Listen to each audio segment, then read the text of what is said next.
Hello guys, welcome to our channel and I am your tech coach for today's video. At merong akong tip and tricks na ituturo sa inyo ngayong araw.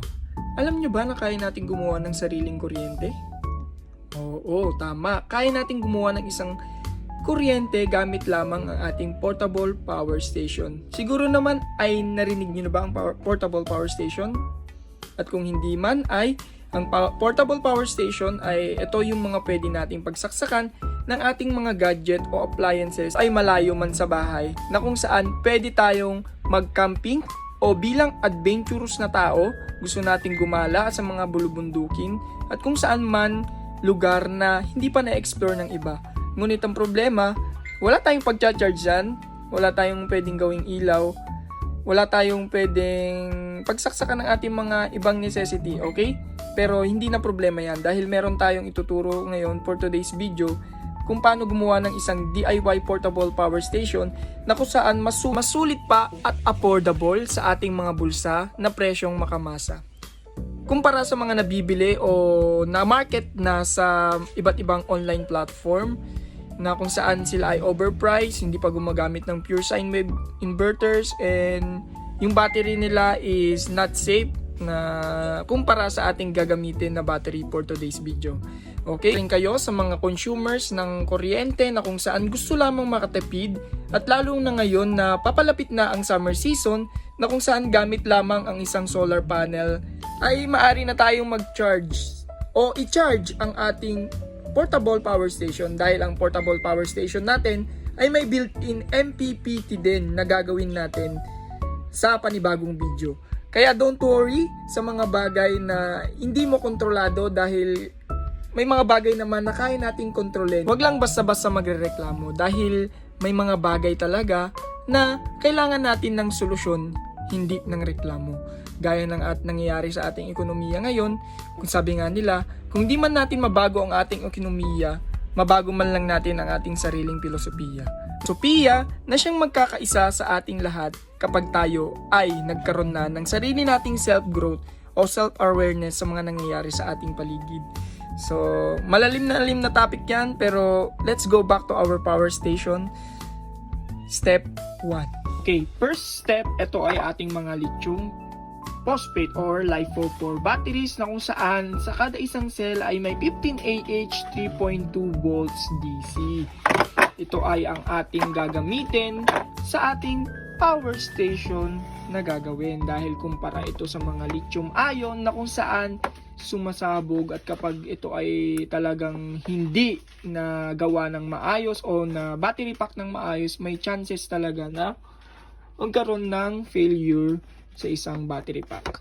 Okay, kung may nagtatanong dyan sa inyo kung totoo ba yung mga sumasabog na battery na nakikita nyo sa online and reels, opo, totoo yun. Pero yun lang po ay mga lithium ion. Saka dahil po sa kapabayaan marahil ay talaga hong nangyayari yun. Pero ibahin nyo itong LiFePO4 na ito dahil ito po ay lithium phosphate na kung saan much efficient and mas safer kumpara doon sa mga lithium ion na yun. Kaya wag po kayong matakot dahil meron naman po tayong battery protection na kung saan ito ang BMS, battery management protection na kung saan siya yung nagsisave ng under voltage or over voltage sa ating mga battery. Okay, ito naman po ang ating 5 ampere na 4S na battery balancer. Hindi po natin pwedeng i-bypass ang safety pagdating dito. Kahit sabihin natin safety na tong battery na to ay kailangan pa rin natin ng mga battery management system and battery balancer. Pero before that na gawin natin itong parallel series sa isang battery pack ay kailangan na po muna natin itong i-balance. Halimbawa ng pag-balance ay ganito po. Top balance po muna natin ang kada baterya na kung saan ito po ay ipapunta sa negative ng side ng battery at ito pong red automatic sa positive side ng battery. Okay? So, ngayon ay nakonect na natin ang ating clip sa battery. Ito naman po ang ating 3.65 LiFePO4 na charger na kung saan may output po ito na 10 ampere. So, kung talagang lobat na lobat ang gantong cell, ay aabutin ng 48 watts divided by 36 watts na output nito ay maaring umabot siya ng 1 hour mahigit bago niya po ma-full charge itong isang part ng battery. Talagang tiis-tiis lang sa pagta-top balance dahil ang top balance po ay talagang napaka-importante sa ating pagbibuild ng battery pack. Okay? So, once naman po na nabuild na natin ang ating battery pack, napakasulit naman na po yan dahil tsak na kaya na niyang umabot up to 3 years. Okay? Recommended lang po yung 3 years. Pero much better kung maalaga po kayo sa battery ay minsan tumatagal pa po ito up to 5 years. Okay? So, ngayon ay ating itatop balance muna ang ating battery. Na top balance na natin ang ating mga baterya ay maaari na natin itong pagsama-sama o i-parallel series. Isasend ko na lang po yung diagram dito at i-post nyo na lang po kung gusto nyo pong sundin yung kind of ng diagram na ating gagawin ngayon. Okay? Okay, at ngayon guys, nalagyan na natin siya ng BMS at saka balancer. Okay, nagpitan na rin natin. Ang gamit lang natin dito is 14 AUG na silicone wire.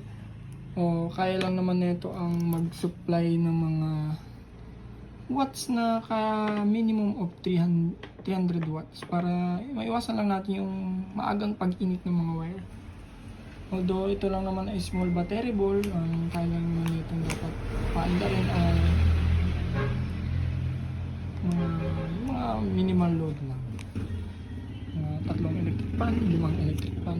Pero wag lang yung masyadong mga deheater na appliances natin sa bahay, okay? Although kaya niya paanda rin pero hindi suggested kasi nga maliit lang yung wire na nilagay natin. Hindi siya talaga pang ano. Pero at least pwede siyang gumamit ng 5 electric fan sabay-sabay. Ayun. Okay? Today's video tayo nag-unbox ng ating isang pure sine wave inverter na galing pa sa ating pinakamamahal na katabing bayan. Bansa pala. Sorry. Ito ay ang China. Pero more on quality naman ang kanilang nilalabas na inverter kumpara sa gawa ng iba. Sa totoo lang. Okay? Ito po ang ating ikakabit sa ating power station. Ito po ay may 1000 watts na wattage. Pero, ulit ko po na hindi natin pwedeng sagad-sagadin ang ating limitasyon. Okay? Ito po ang simpleng diagram kung paano gawin ang ating portable power supply as whole na yan.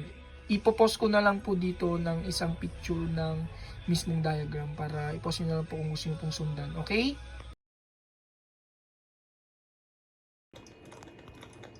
Okay guys, kanina isa lang po siyang battery. Ngayon ay nagamit na po siya sa ating power station. Natapos ko na rin po yung power station natin for today's video. Okay, ito pong power station na to ay ulit gumagamit ng isang LiFePO4 which is a safe and efficient battery sa market ngayon na kung saan hindi siya madaling sumabog o any kind of so what na merong violent reaction. Tulad dun sa mga napapanood natin sa mga reels na pong putok na battery. Ito po siya. Para po siyang LiFePO4 na ganito. Yes. Naka-display lang po ito dito. Ito naman po ay para sa e-bike to. Pwede rin sa solar setup pero yung 4S ko lang. Okay lang din naman. So wala pang masyadong pesto dahil marami naman kasi tayong calb na battery nandun sa taas. Okay? Pero ngayon nag-focus po muna tayo na mag-build ulit ng isang power station. Saan ito po ay binibenta din po natin. Okay po. Kung makikita nyo, solid siya. Kaya na rin niya ito, version 2.0 po ito. Kaya niya po magpa-andar ng isang 600 watts na deheater. So, dahil mas malakas po ang inverter natin ngayon, siya po ay isang gumagamit po siya ng pure sine wave. Okay, so gusto magpa-presyo kung magkano to, ano lang po siya. PM na lang po. Okay? Ito, lipad na. Sobrang bilis.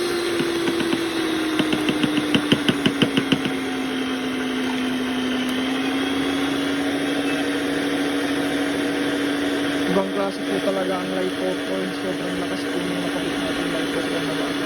Plus, balancer and yung ating ginamit na BMS, battery management system. Okay?